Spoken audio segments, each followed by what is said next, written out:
Esse é o oitavo de 14 estudos sobre o livro de Jó. E a gente já passou aí da metade dos nossos estudos. E vamos ver hoje sobre uma ideia que aparece no livro de Jó e em toda a Bíblia, que é um tema muito complicado, que é a ideia do inocente sofrendo, o sofrimento do inocente, o sangue do inocente. Então lá no capítulo 10 do livro de Jó, a gente tem uma das respostas de Jó a um dos discursos de Bildade, o amigo dele, né? E a gente tem dizendo assim: já que tenho tédio à vida, darei livre curso ao meu lamento. Falarei com a amargura da minha alma. Direi a Deus: não me condenes, explica-me o que tens contra mim. Então a primeira coisa que a gente vê aqui é que Jó está pedindo uma explicação. Antes da condenação, ele exige uma explicação. Os discursos de Jó, como a gente já comentou, eles tendem a ter uma linguagem mais jurídica. Os termos que são usados são termos que são comumente utilizados em textos, digamos assim, jurídicos na Bíblia, né? Quando a gente fala dos textos que falam das leis do Antigo Israel. E essa ideia de, antes de condenar, ele querer saber qual é a explicação do que está passando, por que ele está passando por aquilo, é uma ideia jurídica. É como a pessoa, antes de sofrer a punição, ela precisa ouvir o veredito, ela tem que saber por que ela está sendo condenada. E esse daqui é o clamor de Jó. Ele está perguntando: por que é que eu estou sendo condenado desse jeito? Você tem que me explicar, você deve a mim uma explicação da minha pena. Por que eu estou passando por essa situação? Eu preciso saber. E os versos 3 a 7 dizem o seguinte: acaso te agrada oprimir-me, rejeitar a obra das tuas mãos e favorecer o conselho dos ímpios? Porventura tem olhos de carne, ou vês como os homens veem? Acaso são os teus dias como de um mortal, os teus anos como os dias de homem? Para indignares minha culpa e examinares meu pecado, quando sabes que não sou culpado e que ninguém me pode tirar de tuas mãos? Como a gente está vendo, toda essa primeira parte do capítulo 10 é um clamor a Deus. É uma resposta ao discurso de Bildade que veio nos capítulos anteriores, no capítulo 8. E o capítulo 9 e 10 é um discurso de Jó, só que a gente vê aqui no capítulo 10. Na verdade, ele não está falando para Bildade, ele está falando para Deus. Então, como a gente já comentou, as respostas de Jó nem sempre são direcionadas aos amigos dele. Ele responde com outro discurso, mas muitas vezes esse discurso de Jó não é falando para o amigo dele, mas falando para Deus. E esse é o caso do capítulo 10. E ele está perguntando para Deus: por acaso você gosta de me ver nessa situação? Por acaso você tem olhos de carne? Você é igual uma pessoa, um ser humano, que vê as coisas de uma maneira torta, de uma maneira errada? E ele pergunta lá no verso 6 e 7, por acaso você é um homem para indagar a minha culpa e examinar o meu pecado, quando sabes que eu não sou culpado e que ninguém me pode tirar de tuas mãos? E do verso 8 em diante diz assim: tuas mãos me formaram e me modelaram, e depois tu volves a mim para aniquilar-me? Lembra-te de que me fizeste de barro, e agora me farás voltar ao pó? Não me derramaste como leite, e me coalhaste como queijo? De pele e carne me revestiste, de ossos de nervos me teceste. Deste minha vida, e tua solicitude me guardou. Então Jó aqui apela para a criação. Ele apela, na verdade, para a piedade de Deus, né? Deus, você me criou, você me formou, não me deixa voltar ao pó. Por que você está fazendo isso, né? Ele apela para o aspecto criador de Deus, para ver se assim Deus tem alguma piedade dele. E no verso 13 até o verso 17 diz lá: e contudo, algo guardavas contigo. Agora sei que tinhas a intenção de vigiar sobre mim, para que, se eu pecasse, meu pecado não fosse considerado isento de culpa. Se tivesse incorrido em pecado, ai de mim. Se fosse inocente, não ousaria levantar a cabeça, saturado de afrontas e saciado de misérias. Orgulhoso como um leão, tu me caças. Multiplicas tuas proezas contra mim, renovando teus ataques contra mim, redobrando tua cólera contra mim, lançando tropas descansadas contra mim. Jó aqui está descrevendo como é a atitude de Deus do ponto de vista dele, de Jó. Jó percebe que Deus caça ele, como um leão caçando a sua presa, a sua vítima, né? Ali no verso 16 e 17, por exemplo, a gente tem essa série de frases que sempre termina com contra mim, né? Multiplica proezas contra mim, renovando teus ataques contra mim, redobrando tua cólera contra mim, lançando tropas descansadas contra mim. Jó está tentando mostrar como todas as atitudes de Deus estão tendo Jó como alvo. Ele é o alvo de tudo, né? Deus está fazendo muitas coisas, todas elas contra Jó. E essa repetição do texto dá essa intenção, né? Isso marca essa ideia, né? E o verso 18 a 22 Jó apela para a morte, mais uma vez, né? Então ele diz: então por que me tiraste do ventre? Poderia ter morrido sem que olho algum me visse, e ser como se não tivesse existido, levado do ventre para o sepulcro. Quão poucos são os dias da minha vida! Fica longe de mim, para que eu tenha um instante de alegria. Isso daqui é muito forte. Jó pedindo para Deus se distanciar dele só um pouquinho, para ele poder ter alegria. Porque, do ponto de vista de Jó, é Deus quem está afligindo ele. Para que eu tenha um instante de alegria antes de partir, sem nunca mais voltar para a terra de trevas e sombras, para a terra soturna e sombria, de escuridão e desordem, onde a claridade é sombra. E quando Jó usa esses adjetivos em relação à morte, ele torna tudo mais forte ainda, porque ele está dizendo que essa situação da morte, essa terra sombria e soturna, onde há trevas, onde não há claridade, que é a situação dos mortos, é preferível à vida. Ele prefere essa situação de morte, de nada, de caos, do que a vida que Deus está dando para ele, para essa situação que Deus está armando contra ele. Então a gente percebe aqui algumas situações. Primeiro, é muito irônico que no livro de Jó tenha sido acusado pelos amigos o tempo todo de sofrer porque ele era uma pessoa pecadora e perversa, ele tinha algum pecado escondido. Enquanto quando a gente vê o que acontece lá no capítulo 1 e 2, aquele diálogo entre Deus e Satanás, a gente percebe que na verdade o motivo da aflição de Jó é porque, na verdade, ele era muito íntegro. É isso que levou a Satanás a querer afligir a Jó, né? A integridade de Jó e não o pecado dele. Então, toda vez que os amigos de Jó se referem ao pecado de Jó, é irônico perceber isso, né? Quando a gente olha o livro como um todo, existe uma série de ironias ali no livro de Jó. Essa é uma delas. Por outro lado, a gente tem uma ideia de que na Bíblia não existe um justo perfeito, né? Mesmo aqueles que a Bíblia usa essa expressão hebraica tzadik, que significa o justo, aquele que faz a tzedaká, a justiça, mesmo esses, do ponto de vista bíblico, eles não são perfeitos. Existem justos, mas entre os homens não existem perfeitos. Por isso que existem alguns textos da Bíblia que dizem não há um justo sequer. Um justo no sentido da perfeição, que não cometa nenhum pecado, não existe. Então toda a humanidade está na mesma situação. Do ponto de vista bíblico, toda a humanidade é pecadora em oposição a um Deus perfeito. Deus é justo, o homem não é, né? Essa é a situação de acordo com a Bíblia. Mas se por um lado todo homem é pecador, por outro lado existem pecados que são mais ofensivos a Deus do que outros. A gente percebe, por exemplo, que Deus às vezes traz juízo à terra e ele usa a expressão, olha, a medida da iniquidade deles já chegou ao limite. Então existe um limite, né?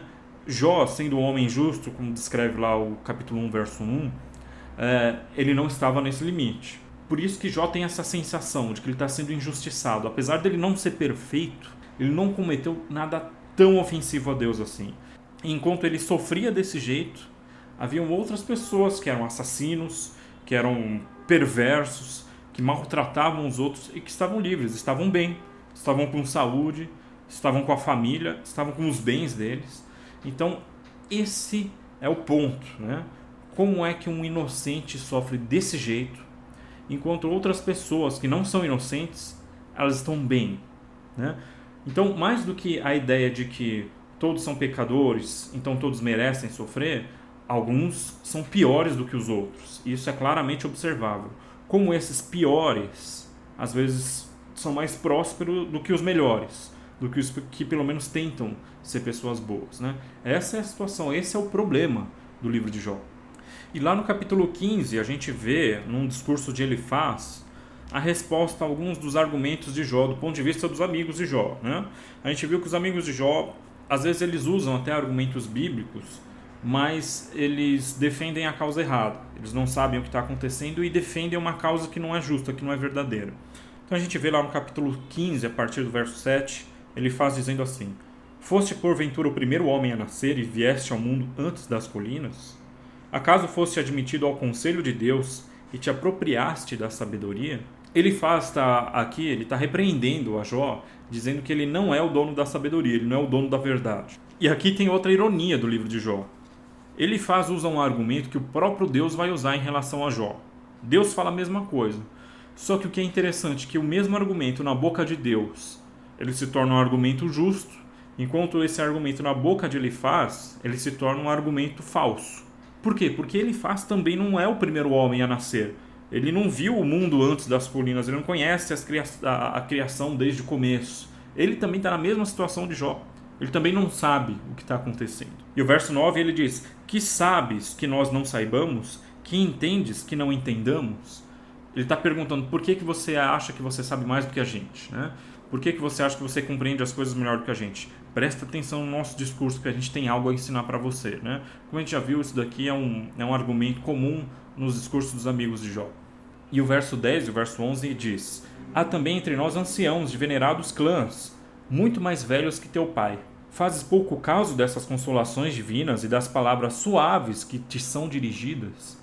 Elifaz aqui diz que as palavras que eles estão dando para Jó são consolações divinas.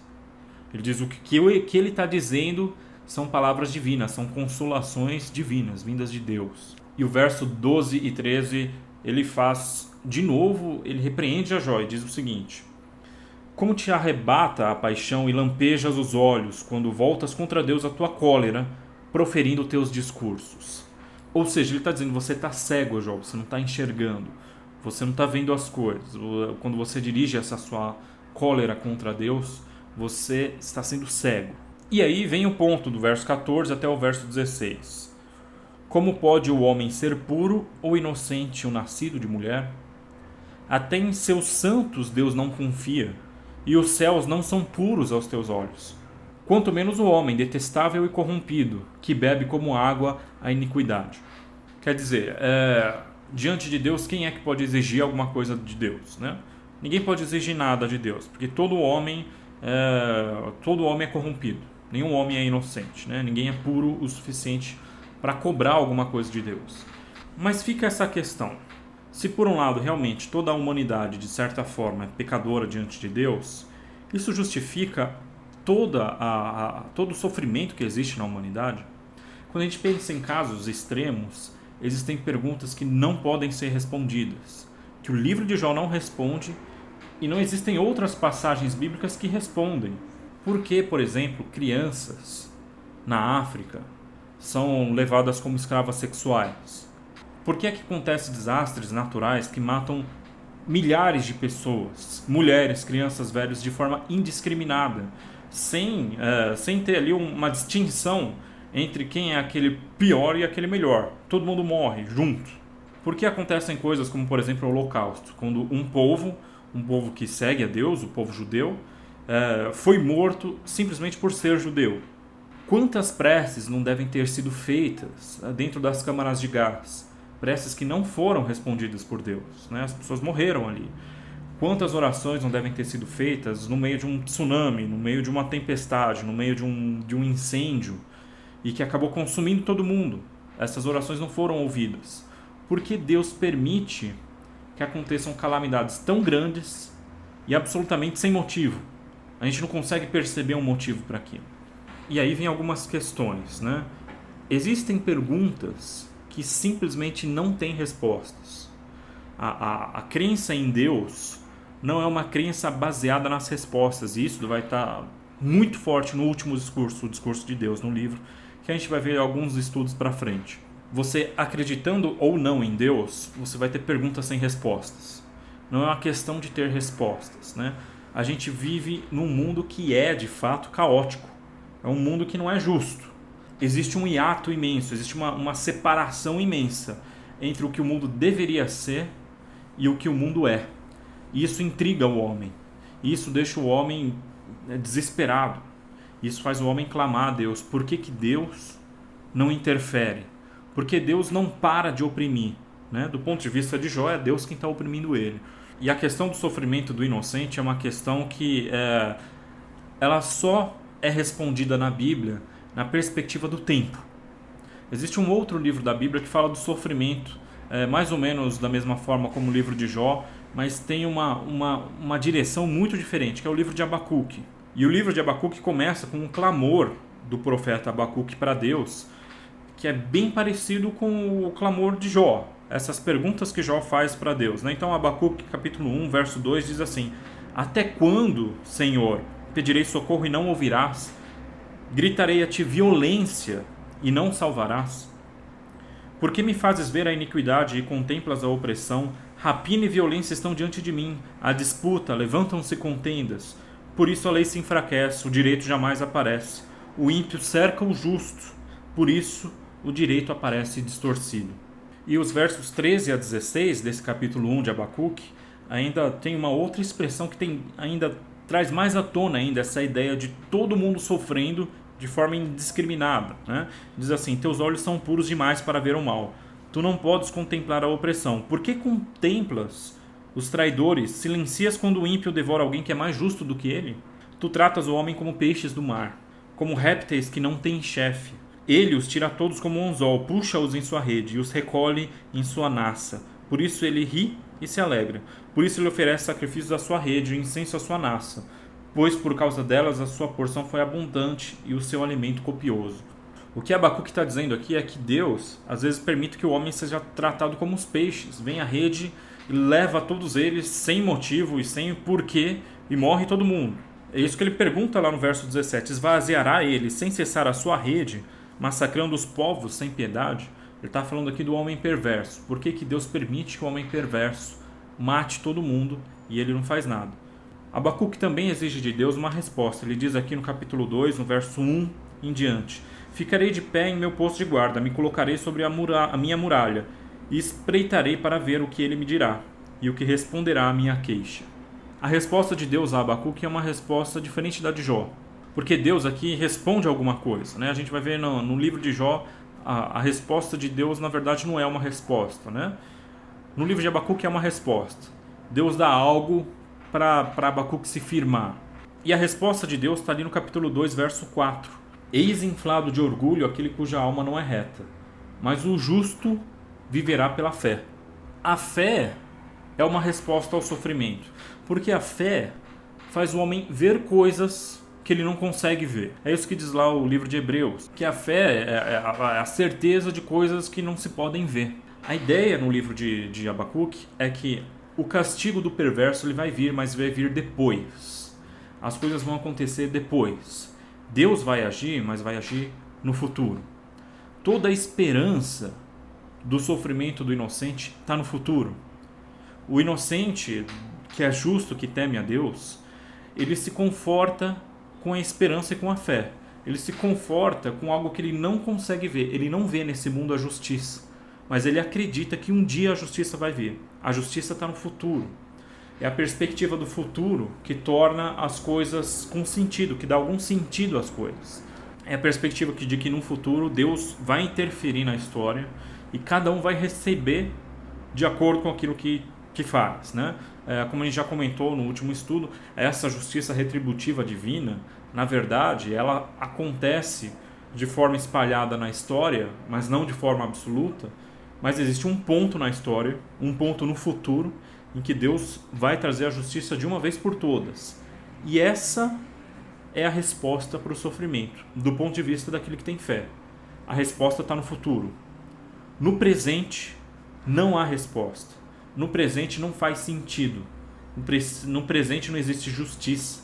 No presente a vida é um caos. A existência ela não tem motivo, ela não tem sentido, ela não vai para lugar nenhum. É a fé que faz o homem enxergar no futuro uma interferência divina que vai trazer algum sentido para essa bagunça que é a vida na Terra, para essa injustiça que a gente vive.